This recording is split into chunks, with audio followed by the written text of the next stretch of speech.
Hello everyone, welcome back to the lecture series on microwave and radar engineering. In this lecture, I am going to discuss the travelling wave tube amplifier. Travelling wave tube amplifier, which will be acts as an amplifier, that's why it is travelling wave tube amplifier. So coming to the learning outcomes of this lecture, after successful completion of this lecture, you will be able to explain the construction and working of travelling wave tube amplifier. Coming to the introduction of travelling wave tube, the travelling wave tube amplifier was invented in 1944 by Kampfner when he felt that in two cavity klystron, full energy of the electron beam, is not getting transferred to the microwave signal. What it is? The full energy of that electron beam is not getting transferred to the microwave signal in the cavity for amplification purpose. Actually the signal, that electron beam, the energy of that electron beam is transferred to the microwave signal, then only the amplification of that signal will be takes place. So due to the interaction, why it is not happening in two cavity klystron, that is due to the interaction space of electron beam and RF field being only in the cavity. There it is, the interaction of that electron beam and that RF signal is takes place at the cavity only. After that, electron beam is travelling into the that is drift space, okay. So in that drift space no field will be present. So only that interaction of RF signal and electron beam will be takes place at the cavities only in the two cavity klystron amplifier. Now coming to the TWT, in TWT the cavity is not present, that is there are no cavities in TWT, and continuous interaction between, there is a continuous interaction between electron beam and the RF field is there. So continuous interaction between the electron beam and RF field is there by making some of the speeds, okay. This is slowing down RF wave field velocity from C to Cp by pi d in the axial direction. That is, as you know that RF wave field is travelling with the velocity of c, and in this travelling wave tube, c becomes, that c will be down to Cp by pi d in the axial direction by making it to the pass through the helical path.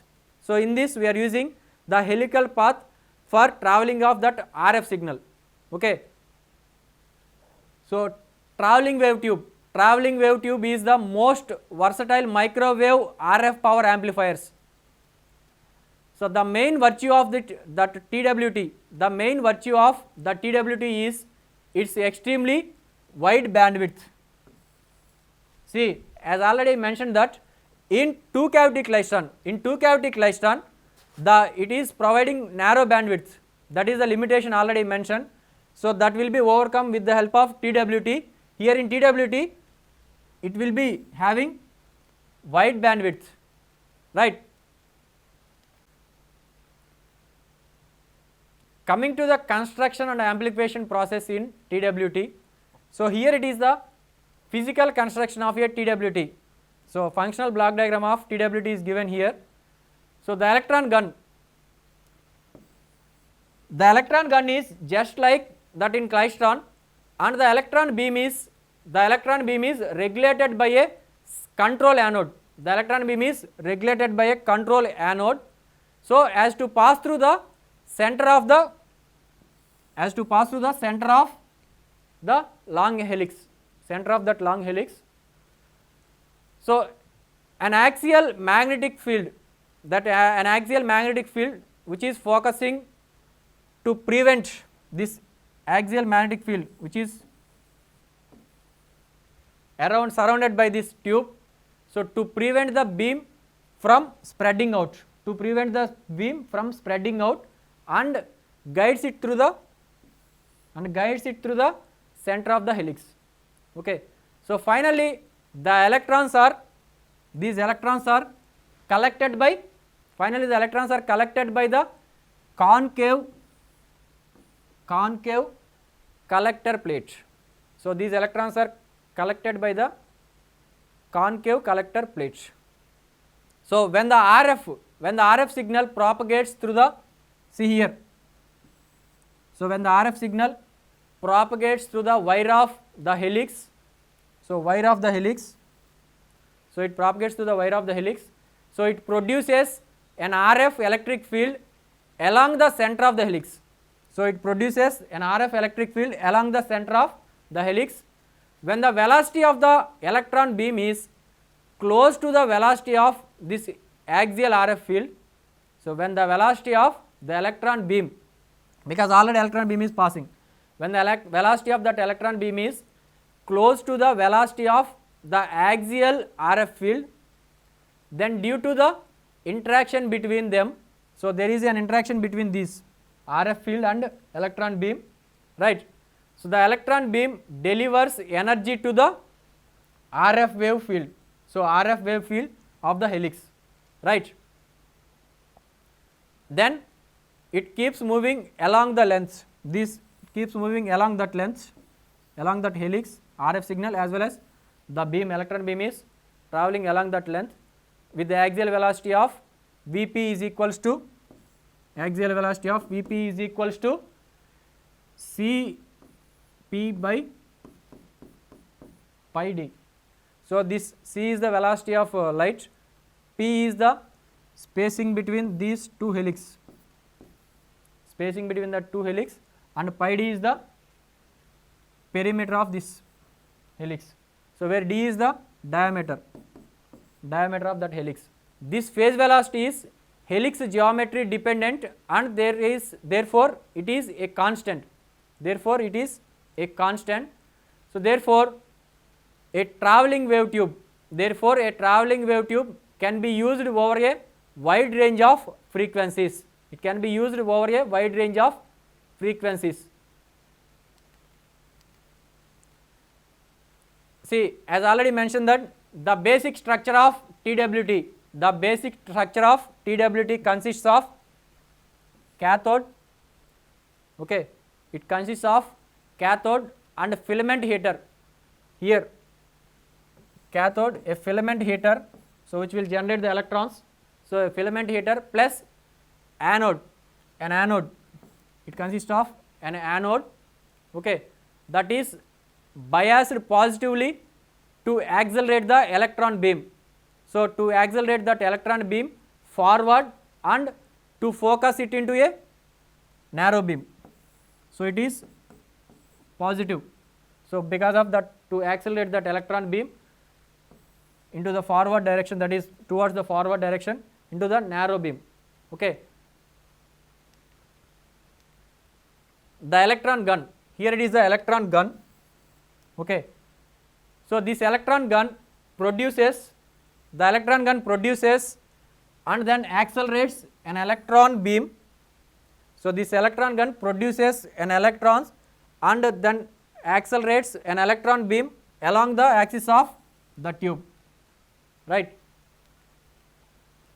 Next, the electrons are attracted by the positive plate called the collector. Here it is, these electrons, whatever the electrons are attracted by the positive plate, because electrons are always negatively charged. So these are attracted by the positive plate called the collector, there it is. So which has given a high DC voltage, already which has given the high DC voltage. Now, so surrounding the tube, so that is that surrounding the tube here, that surrounding the tube, a permanent magnets are placed, or electromagnets that keeps the electrons tightly to focus into the narrow beam. So it will prevent the electrons to spread out of this one, right. Next, a longitudinal helix, slow wave non-resonant guide is placed at the center of the tube that provides a low impedance transmission. So that provides a low impedance transmission line for the RF energy within the tube. Here it is, helix, okay. So like that, so through this helix only we are applying the RF input, and through this only we are extracting the RF outputs, that is amplified outputs, right. The TWT is designed with helix. The TWT is designed with helix delay structure. So here it is helix structure. So why it is called as helix delay structure? So why it is called as helix delay structure? To slow down the travelling wave, to slow the travelling wave down to or below the speed of the electron beam. So to below the speed of the electron beam, because RF applied RF input signal is travelling with the velocity of light. See, so we are creating long path for this RF input signal, RF signal. So to travel along with the electron beam, so that already I mentioned that. So there is, we are creating the interaction between the RF input signal and the electron beam. So because of that only more amplification will take place. So more amplification means whatever the signal applied here, so that will be amplified here, right. Next, the RF signal wave injected at the input end of the helix. So this will be RF signal is injected at the input end of the helix, travel down the helix wire. So at the speed of light, travel down the helix wire at the speed of light, but this coiled shape causes the wave to travel a much greater distance, to travel a more distance, okay, to travel a more distance than the electron beam. Electron beam is traveling directly, but here the RF signal is traveling more distance. So then only the interaction of that electron beam as well as that RF field will be takes place. Now changing the number of turns, or that is changing the number of turns in the helix or diameter of that turns in the helical wire, that is in the helix wire, the speed at which RF signal wave travels in the form of axial E field can be varied, okay. So the helical delay structure, this helical delay structure has the added advantage of causing a large proportion of electric fields that are parallel to the electron beam, okay, large proportion of electric field that are parallel to the electron beam, which will create the maximum interaction between the fields and the moving electrons to form electron bunch, to form the bunching, okay. So coming to the features of this TWT, so the unique feature of the TWT is a helix or coil that surrounds the length of that tube, and the electron beam passes through that center of that axis of the helix. So like this, so helix structure, so the electron beam passes through this center of the axis of that helix. So here RF field is traveling like this, okay. It is slow, it is called as slow wave structure, it is also called as slow wave structures. We are using slow wave structures in this TWTs, okay. So because of this one, so RF field is traveling along with the electron beam, so the interaction will be more between the electron beam and RF field.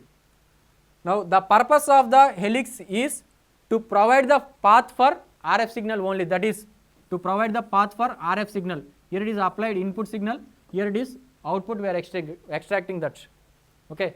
Next, the propagation of the RF signal, along the helix is made approximately equal to the velocity of the electron beam from the cathode to the collector. So because it is traveling from cathode to collector only. Now we will see the process, velocity modulation and bunching process, that is velocity modulation and bunching of electron beam takes place along the axis of the helix, okay. Velocity modulation and bunching of electron beam takes place along the axis of helix, okay. Those electrons which move along the positive cycle of RF field gets accelerated. So whichever the electrons moving along with the positive cycle of RF field gets accelerated. So while those electrons moving along the negative cycle of RF field, those will get decelerated. Okay, acceleration of that electrons will be takes place and deceleration of the electrons will be takes place as per the polarities of that RF field. Okay, thus some electrons are moving slower, so while the electron behind might be faster, and this leads to some of them catching them up, causing bunch formation. So it will causing the bunch formation. So when this bunch encounters retarding field, when this bunch encounters that retarding field, so it delivers energy to the wave resulting into the amplification. So those retarding fields, those retarding electrons will delivers that energy to the RF field, it will leads to the amplification. Here the RF field causes velocity modulation. Here that RF field causes that velocity modulation, which in turn amplifies the RF field signal. Okay, so that RF field signal, so leading to regenerative amplification of each other as well as moving along the axis. So amplification is takes place and it is moving along the axis. So for better operation, the electron beam velocity V0 is kept slightly greater than the RF field wave velocity Vp.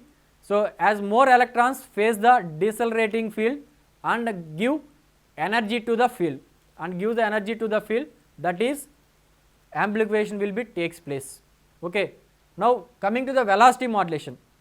So the velocity modulation here, so the electrons entering the helix, whichever the electrons entering the helix at zero field in the sense the field at RF voltage, okay, are not affected by the signal wave. So those electrons entering at helix at zero field are not affected by the signal wave. So those electrons entering the helix at the accelerating field, so at the accelerating field means at the positive peak, those are accelerated, and those electrons which are at the negative field, that is retarding field, called are decelerated. Okay. So these electrons will not be affected by this RF field, but the electrons at the positive peak are affected and those will be accelerated, and at the negative field those will be decelerated. Okay. This velocity modulation causes bunching of electrons at regular intervals of one wavelength, right. As the bunch release the energy, to the signal on the helix, so as these bunches release the energy to the signal on the helix only, so amplification begins. So amplification begins on that helix path only. So this amplified signal causes a denser electron bunch, which in turn amplifies the signal even more, like this. So amplification is starting like this, even more, the amplification will be takes place like that, right. So this process continues as the RF wave and the electron beam travel down the length or the tube, okay. So when the loss in the system is compensated by this energy transfer, okay, a study of amplification of the microwave signal appears at the output signal like this. So why beam velocity is greater than field velocity? So as already I mentioned that, so to get the more amplification, because to get the retarded fields more, so beam velocity should be greater than field velocity. So that is, as the DC voltage of the beam is maintained, the DC voltage of the electron beam is maintained by slightly greater than the phase velocity of the travelling wave. Phase velocity of the travelling wave means RF field. So more electrons face the retarding field, than the accelerating field. So if the more electrons are facing the retarding field means, so more electrons are interaction time will with the RF signal is more, because these are travelling with less velocity. So these are travelling slowly, so that interaction time will be more with the RF field. So great amount of kinetic energy is transferred from the beam, electron beam, to the electromagnetic field. So great amount of kinetic energy is transferred from the beam of electrons to the electromagnetic field, right. So next, thus the field amplitude increases, then the field amplitude increases, forming a more compact bunch, okay. The field amplitude increases, forming a more compact bunch and large amplification of the signal. So the large amplification of the signal voltage appears at the output of the helix, right. So here one part, that is one device not mentioned in that functional block diagram, that is attenuator. So we know the purpose of attenuator. So here why we are using the attenuator in travelling wave tube. So the main purpose of that attenuator is to suppress the signals. Here why you are using this attenuator is, so is there any reflected waves, generated due to the impedance mismatch, that will be attenuated. So any reflected waves will be there in that in that tube due to the mismatching, those waves will be attenuated by using this attenuator, right. So it is placed after sufficient length of that interaction region. So after that interaction region, because amplification has to be takes place, after that only we have to place the attenuator, right. So performance characteristics of travelling wave tube. So coming to the frequency of operation, it is from 0.5 GHz to 95 GHz. So frequency of operation is from 0.5 GHz to 95 GHz, and the power outputs. So there are different power outputs. So here it is 5 milliwatts for, that is low power TWT, 5 milliwatts from 10 to 40 GHz, right. Next 250 kilowatts, that is for continuous wave, that is high power TWT at 3 GHz. Similarly 10 megawatts for pulsed wave, 10 megawatts per pulsed wave at 3 GHz, okay. So next, coming to the efficiency, so efficiency is about 5 to 20% only, but 30% with depressed collector it will be attainable. Next, bandwidth, it is about 0.8 GHz, so it is providing extremely high bandwidth compared to 2 cavity Klystron amplifier, okay. Next, coming to the power gain, so it is up to 60 dB, the power gain is up to 60 dB.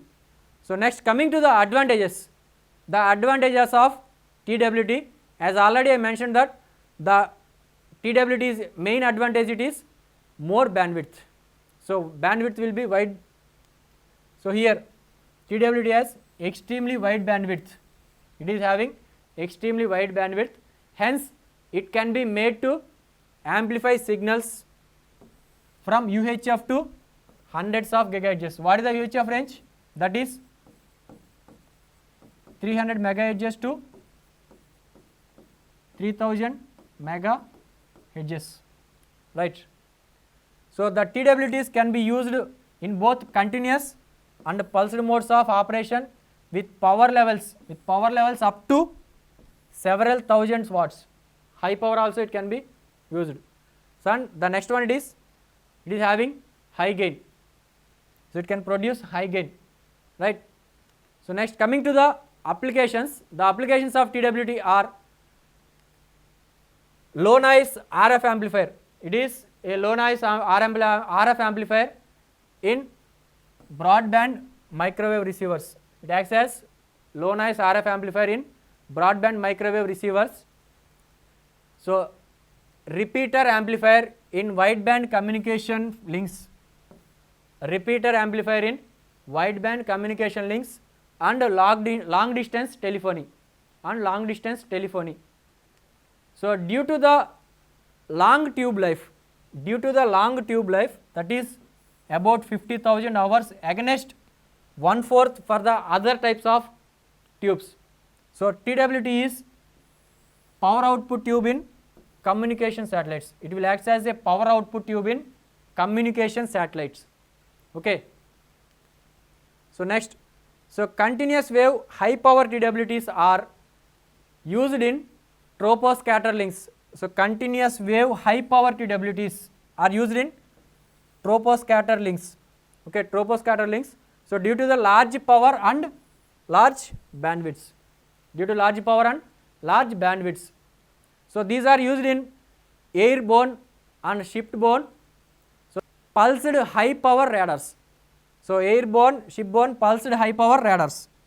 Okay. So now we will see the comparisons of TWT with klystron. So as we know that RF signal is traveling along the beam, that is RF signal is traveling along that beam through the helical axis, but here in the klystrons RF signal is stationary in the sense RF signal is at the cavities only.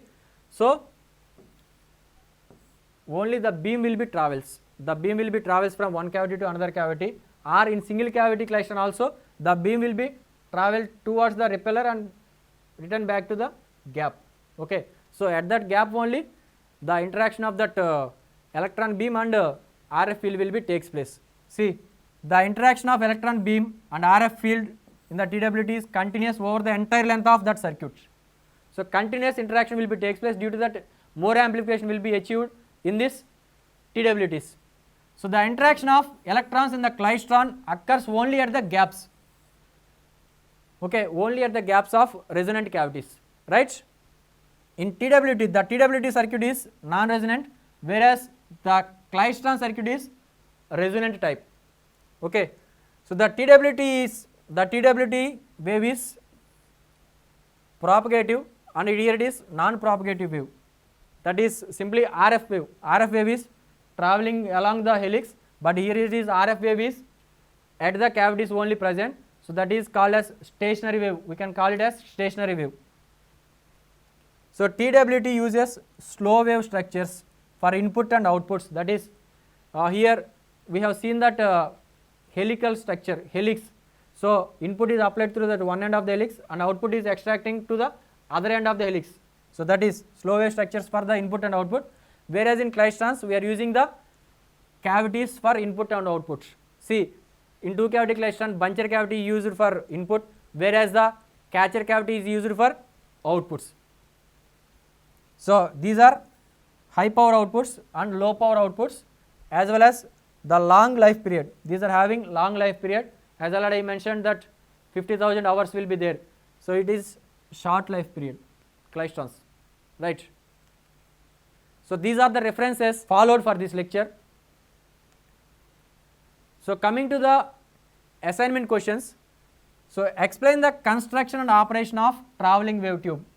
Explain the construction and operation of travelling wave tube. So you have to draw the functional diagram of travelling wave tube and we have to explain its construction and operation. Okay. Now the purpose of the magnet which surrounds the travelling wave tube is, why it is we are using the magnet here.